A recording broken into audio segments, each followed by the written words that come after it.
So go ahead and put you about a tablespoon of oil in a black iron pot, and make sure your beef roast is completely dry on both sides. And just go ahead and put it in there, and we're going to brown each side for about 5 minutes.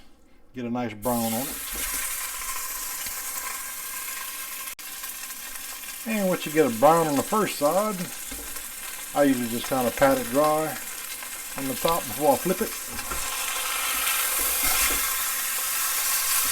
And then we'll flip it and get a nice brown on this side.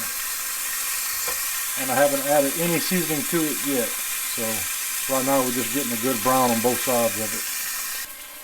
Alright, once you get a nice brown on it, go ahead and put it on the edge, and I'm going to just get that one side to get a little brown on it. And while that's doing that, I'm going to go ahead and add the vegetables to it.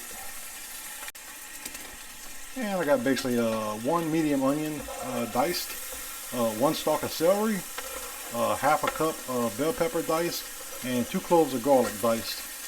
And we'll just add everything to it. And we'll just brown that while the meat's browning on that edge for about 5 minutes. And just to show you how I got the brown on it. So I got the edge done now. And while the onion's still brown, I might try to do another corner of it, just to see if I can get a little brown on it.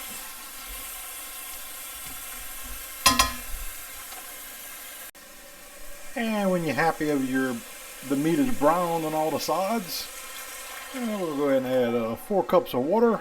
I'm going to add all our seasonings as well as 1 bay leaf.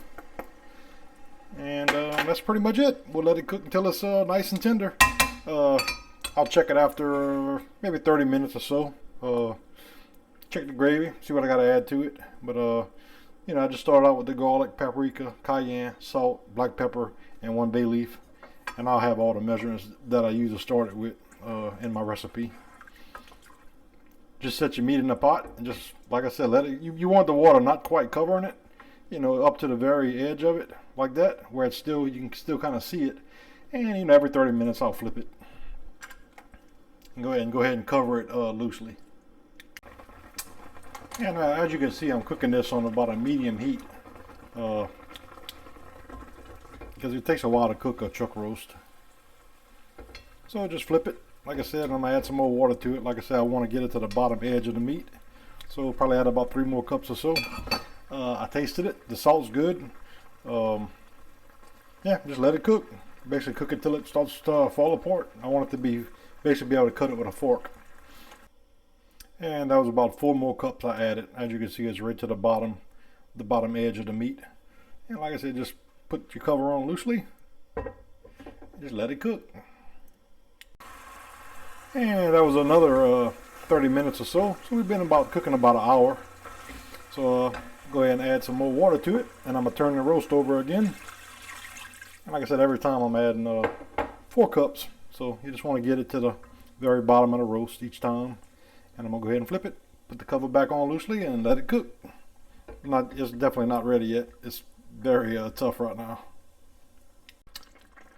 Alright, the total cook time, including the 15 minutes that I browned the meat, was 2.5 hours. And the meat is done. So we'll go ahead and remove it. I'm trying to do it where it stays in one piece. So, you know, take the meat out there. Set that to the side. Go ahead and remove your bay leaf. We don't need that in there anymore. And now we're going to go ahead and thicken the gravy slightly. This is 1 tablespoon of cornstarch and 1 tablespoon of just water. And as soon as you add it, go ahead and start whisking the gravy. Now we'll put it on low, and we'll just cook it for about 5 minutes on a low fire. It only takes about 2 minutes for cornstarch to cook, so I'm gonna do it for about 5 minutes here. And as the gravy is cooking, go ahead and put your these are frozen green onion tops. Just put your couple of handfuls in there. And like I said, just let it cook for around 5 minutes. And if you find you added a little bit too much cornstarch, you can always add just a little bit water to kind of thin it slightly. You got you a nice thick gravy. And the only thing left to do is go ahead and cut it in some slices and get ready to serve it. And we're going to have this over some white basmati rice with the gravy and the very tender chuck roast. So, oh yeah, that's going to be absolutely delicious. And once I get it all sliced up, I'm going to go ahead and add it back to my gravy. And I didn't slice it all. I just sliced what I'll be having for lunch today. So you can go ahead and add your gravy back as well as your meat. And that way you get everything nice and coated with the gravy. And I'll show you how it looks over some rice. And of course we got to give it a little taste and see what we got here.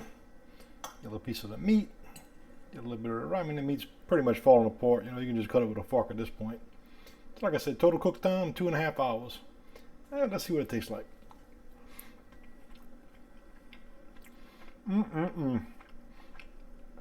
The meat of salt is perfect. Don't have to add anything. And I did add a little salt to my rice when I cooked it. So there you go. Well, if you enjoyed my video, please subscribe to my channel and hit the like button. Thanks.